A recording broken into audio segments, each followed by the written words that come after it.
Most psychological models map human needs as a chaotic, parallel menu of consumer desires, a collection of drives that individuals mix and match based on impulse. This is the canonical framework established by Tony Robbins.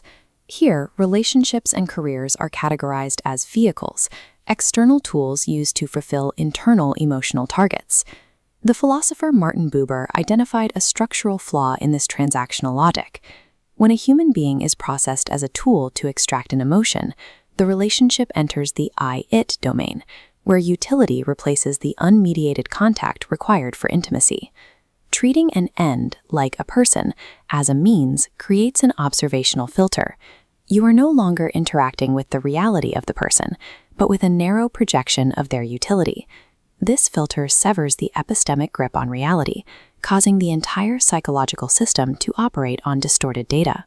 We traditionally view these drives through hierarchies like Abraham Maslow's, which prioritize survival before self-actualization. However, if we treat these needs as components of a computational pipeline, the order of execution becomes the primary variable. With 6 core nodes, there are precisely 720 permutations of how these needs can be ordered. Because each node requires a specific data output from its predecessor, the dependency graph collapses into a single viable linearization. Most psychological dysfunctions are the predictable results of sequence errors. When the human operating system is executed out of order, the feedback loops short-circuit, leading to system-wide instability. Node 1 is connection. In this architecture, it is not a feeling, it's the system's O1 foundation, the point of unmediated contact. This node provides the epistemic grip, the literal contact between system and objective world. Without this secure lock, there's no data. If you attempt to use reality as a tool rather than connecting to it as an end, the locking mechanism fails. The system loses its grip, resulting in a catastrophic data error that halts all downstream operations. With the grip established, the system generates its first targeted output, Node 2, contribution. This is the asymmetric deployment of resources.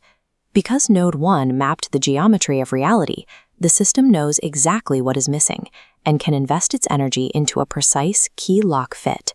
Without the grip of Node 1, contribution degrades into performative martyrdom. You are throwing resources at a void you cannot actually see.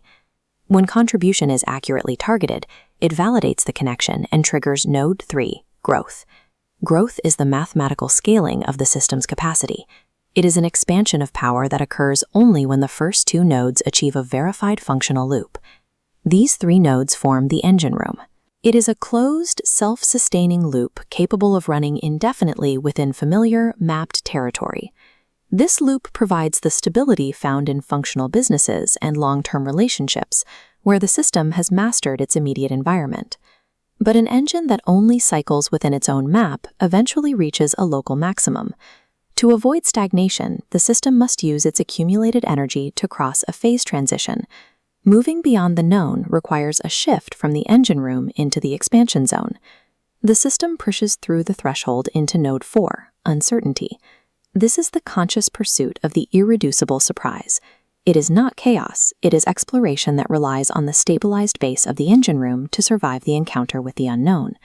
If the sequence is executed completely out of order, seeking uncertainty before establishing a firm grip on reality, the system shatters. This creates the adrenaline junkie pathology, exploration without integration, leading to complete system dispersion because there is no stable route to return to.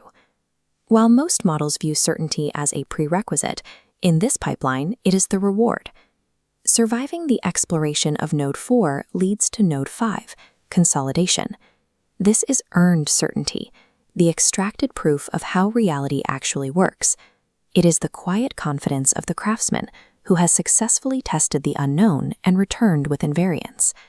This extracted gold allows for the final output, Node 6, significance. Significance is the emergent radiation that occurs when a system holds earned certainty. It is the lighthouse effect, an orienting signal emitted to others. Attempting to broadcast significance before extracting the gold of certainty results in narcissism.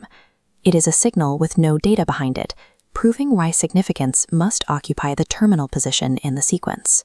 To remain sustainable, the pipeline must curve into a circle. The energy from node 6 must be forced back into the root to complete the flywheel. In this loop, the emission of significance must stay coupled to the reality grip of node 1. Because significance is the only node designed for high-energy broadcast, it carries a unique risk. If the broadcast detaches from the coastline of node 1, the system stops observing and starts hallucinating. When the lighthouse keeper stops looking at the sea, the signal becomes hollow. The system's survival depends on significance being continuously grounded by the root connection. The value of this framework lies in structural constraint. Out of hundreds of permutations, only this specific order allows for non-destructive perpetual motion. Every recognized psychological failure mode maps to a specific error in this sequence. Burnout is contribution without growth. Dogma is certainty without uncertainty. This turns the study of human needs into a form of systems diagnostics. We no longer need to interpret why a system is failing. By identifying the pathology, we can locate the exact point where the sequence was executed out of order and reset the circuit.